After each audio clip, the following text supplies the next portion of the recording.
بسم اللہ الرحمن الرحیم۔ السلام علیکم۔ روشنی کرنے والے نبی اکرم صلی اللہ علیہ وآلہ وسلم ہجرت کر کے مدینہ منورہ تشریف لائے تو سب سے پہلے مسجد بنانے کا ارادہ فرمایا۔ اس سلسلے میں حضرت ابو ایوب انصاری رضی اللہ عنہ کے گھر کے سامنے زمین کا ایک ٹکڑا پسند فرمایا۔ اس زمین کے مالک دو یتیم بچے حضرت سہل اور حضرت سہیل تھے۔ ان بچوں اور ان کی والدہ نے زمین قیمت کے بغیر دینے کی خواہش ظاہر کی، لیکن آپ نے فرمایا، اللہ تعالیٰ تمہیں اجر عطا فرمائے، میں یہ زمین قیمت کے بغیر نہیں لوں گا۔ چنانچہ انہیں قیمت ادا کی گئی۔ اس کے بعد اس کی تعمیر شروع ہوئی۔ صحابہ کرام نے مسجد کی تعمیر میں بھرپور حصہ لیا۔ خود اللہ کے رسول پتھر اور گارا ڈھوتے رہے۔ اس طرح چند ماہ میں دنیا کی یہ مقدس مسجد تیار ہو گئی۔ یہ مسجد کچی اینٹوں کی تھی، پتھر بھی استعمال کیے گئے تھے، کھجور کی شاخیں اور تنوں کو کام میں لایا گیا تھا۔ مسجد میں رات کے وقت روشنی کا انتظام نہیں تھا۔ رات کے وقت مسجد تاریک رہتی، البتہ چاندنی راتوں میں لوگ چاند کی روشنی میں نماز ادا کرتے۔ ایک روز نبی اکرم صلی اللہ علیہ وآلہ وسلم نماز کے لیے مسجد تشریف لائے تو مسجد خوب روشن تھی۔ اس میں قندیلیں روشن کر کے رکھ دی گئی تھیں۔ نبی اکرم صلی اللہ علیہ وسلم مسجد کو روشن دیکھ کر بہت خوش ہوئے۔ آپ نے صحابہ کرام سے پوچھا، یہ آج مسجد میں روشنی کس نے کی؟ صحابہ کرام نے ایک صحابی کی طرف اشارہ کر دیا۔ نبی اکرم صلی اللہ علیہ وسلم نے خوشی کا اظہار فرمایا اور انہیں دعائیں دیں اور فرمانے لگے، اگر میرے ہاں کوئی کنواری لڑکی ہوتی تو میں اس کا نکاح تم سے کر دیتا۔ یہ صاحب جنہوں نے سب سے پہلے مسجد روشن کی اور جن کا نکاح اس طرح ہوا اور جنہیں آپ نے مسجد روشن کرنے کی بنیاد پر دعائیں دیں، حضرت تمیم بن اوس داری رضی اللہ تھے۔ حضرت تمیم بن اوس شام کے رہنے والے تھے۔ پہلے عیسائی تھے۔ ان کے باپ دادا میں سے ایک شخص کا نام دار تھا، اسی نسبت سے یہ داری مشہور ہوئے۔ اللہ تعالیٰ نے انہیں بہت نیک طبیعت عطا فرمائی تھی۔ مکہ اور مدینہ کے اکثر لوگ تجارت کے لیے ان کے ملک شام جاتے رہتے تھے۔ ان حضرات سے نبی اکرم صلی اللہ علیہ وسلم کی دعوت کے بارے میں سنا تو بے چین ہو گئے، حق کی طرف جھک گئے، لیکن کافی عرصہ تک اپنے آبائی وطن سے نکلنے کا موقع نہ پا سکے۔ یوں بھی اللہ تعالیٰ کی طرف سے ہر کام کا ایک وقت مقرر ہے۔ 9 ہجری میں اپنے بھائی نعیم کے ساتھ یہ مدینہ منورہ آئے اور رسول صلی اللہ علیہ وسلم کی خدمت میں حاضر ہو کر اسلام قبول کیا۔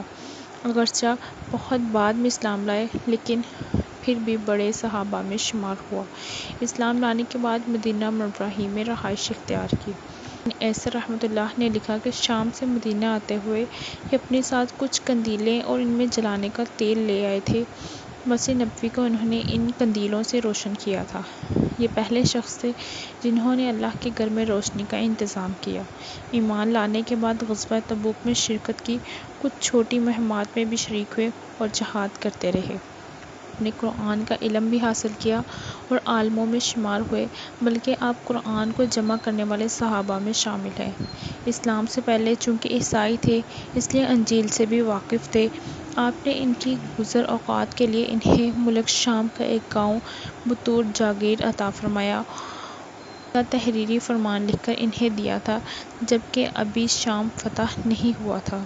حضرت تمیم داری نبی اکرم کے زمانے ہی میں مدینہ منورہ رہے، بلکہ حضرت عثمان کے دور تک وہیں رہے، پھر اپنے وطن شام چلے گئے اور باقی زندگی آپ نے اس گاؤں میں گزاری۔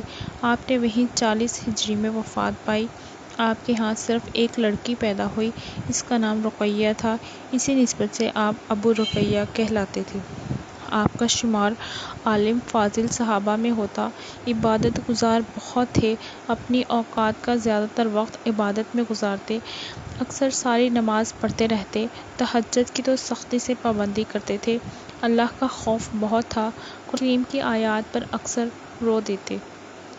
ایک شخص نے آپ سے پوچھا، آپ رات بھر میں کتنی رکعت پڑھ لیتے ہیں؟ اسی سوال سے ناراض ہوئے اور فرمایا، میں لوگوں کی نظروں سے چھپ کر رات بھر میں صرف 2 رکعت نماز پڑھ لوں، یہ اس سے بہتر ہے کہ لوگوں کو بتاتا پھروں کہ میں رات بھر میں اتنی رکعت پڑھتا ہوں۔ کہ ریاکاری سے بہت بچتے تھے۔ ایک دن ان کے ایک شاگرد نے ان سے ملنے کے لیے آ گئے۔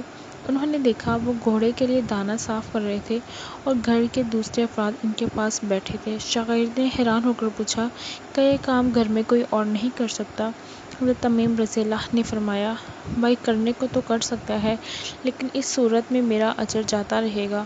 میں نے اللہ کے رسول سے سنا ہے، جب کوئی مسلمان اپنے گھوڑے کے لیے دانہ صاف کرتا ہے، پھر اس کو کھلاتا ہے، تو ہر دانے کے بدلے اسے ایک نیکی ملتی ہے۔ آپ عبادت گزار ہونے کے ساتھ ساتھ بندوں کے حقوق کا بھی بہت خیال کرتے تھے۔ آپ نبی کریم صلی اللہ علیہ وسلم کی ارشاد کو ہمیشہ پیش نظر رکھتے، تم میں سے بہتر انسان وہ ہے جو اللہ کی مخلوق کو نفع پہنچائے۔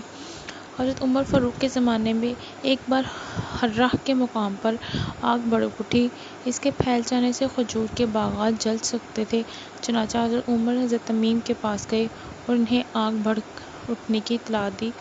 حضرت تمیم فوراً حرہ گئے اور خود کو خطرے میں ڈال کر اس میں آگ کو بجھایا۔ مطلب یہ کہ لوگوں کے لیے ان میں خیر کا جذبہ بہت تھا۔ اسی بنیاد پر حضرت عمر نے انہیں خیر اہل مدینہ کا خطاب دے رکھا تھا۔ لوگ انہیں بہت عزت کی نگاہ سے دیکھتے تھے۔ اللہ تعالیٰ ان پر اپنی ہزارہ رحمتیں نازل فرمائے۔ جزاک اللہ خیر۔ اگر آپ کو میری یہ ویڈیو اچھی لگی ہو تو اس کو لائک کیجیے گا، میرے چینل کو سبسکرائب کیجیے گا۔ ملتے ہیں اگلی ویڈیو میں، تب تک کے لیے اللہ نگہبان۔